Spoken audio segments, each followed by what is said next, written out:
Hi, my name is Angela Harris, and I'm so excited to be the principal of this school. I wanted to take a few minutes to tell you about myself.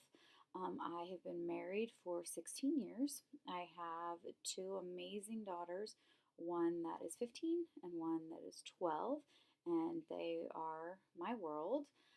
Outside of my family, I love teaching, and I have previously taught 7th and 8th grade literature for St. Thomas More, which is a parochial school on the Missouri side. And then I have taught 5th and 6th grade in the Shawnee Mission School District.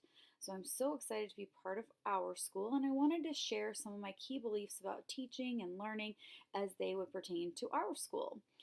First of all, I truly believe that students' best interests should be at the center of everything that we do.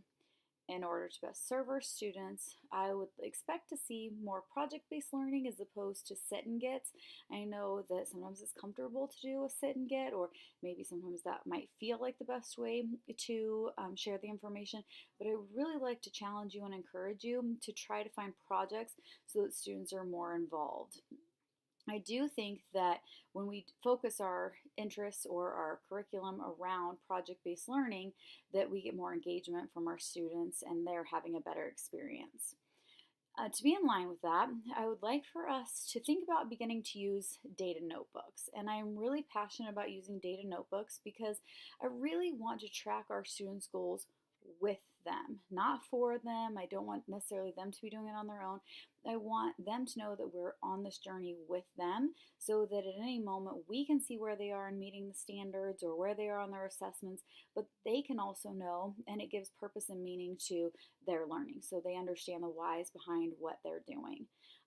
So if we have any questions about that, or if you're unfamiliar with using a data notebook, or maybe you have feelings that are uncomfortable about starting this process, please feel free to let me know because I'm happy to help you get started on that if you need it.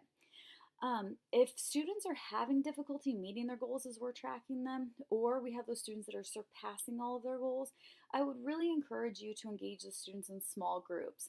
I think that would be the best way to meet their needs, and from my experience in the classroom and other ones that I've observed, this just seems to be the best way to really engage those students at the level that's appropriate for them. So I would encourage you to think about grouping your students when you see that need, or even just in your ALA blocks or in your math blocks, encourage you to use that as an option for you. As a result of doing so much in the classroom, students should not, in my opinion, have to take home homework on a regular basis. Now, if a student did not make appropriate use of their class time, I feel it would be appropriate to have the student finish the work at home. However, in my opinion, as adults, we go to work and do our jobs, and then we go home so that we have work life balance. Our students deserve the same thing. As a result of the student, my hope is, I'm sorry, as a result of the system, my hope is that all students will be met, their needs will be met in our school, and that grades will remain above a C. If a grade drops below a C, I would expect that parent contact be made and a plan to assist the student should be put in place. If there's a habitual problem, please bring it to me so that we can discuss it, and if we need to, we can place them on our SIT team agenda so that we can get some new ideas of how we can help the student or engage the student in a way that's more appropriate for them. Sometimes we just need to find out what interests them or what motivates them to help find the appropriate track for them. So please let me know if you need any help in that area, and I'm happy to help. As far as curriculum and teaching goes, I expect that you're all fantastic at what you do, and I trust that you're teaching in the ways that are best for your students. However, I will be doing walkthroughs of classrooms regularly because I want to have a grasp on what's going on in our classrooms as well, and I want you to feel free to instruct in a way that's authentic to you and your best. I do know that our district supplies us with curricular resources, and I'd like for you to use them as you see fit. Feel free to supplement as you need. As professionals, I know that we'll be working together to do what's best for each and every child in our school. As a building, we are, however, expected to demonstrate that our students have made adequate growth through MAP and state tests. These tests are very important, but they're not the most important. Remember, if you're teaching your standards through projects, small group, and exploration activities, our students will do well on these tests as a result of you just teaching the standards. Please don't teach to the test or spend any of your already limited time trying to prep for that.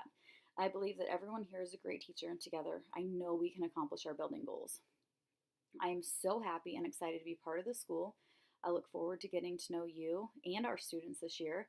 My hope is that we will work together to create a welcoming and engaging school that we will be proud of, and everything that our students accomplish, we will be proud of. If you need any help, please feel free to ask, as I am sure I'm going to have many questions for you all as I get to know our school and our community. Thank you so much for welcoming me, and I look forward to a great year with all of you.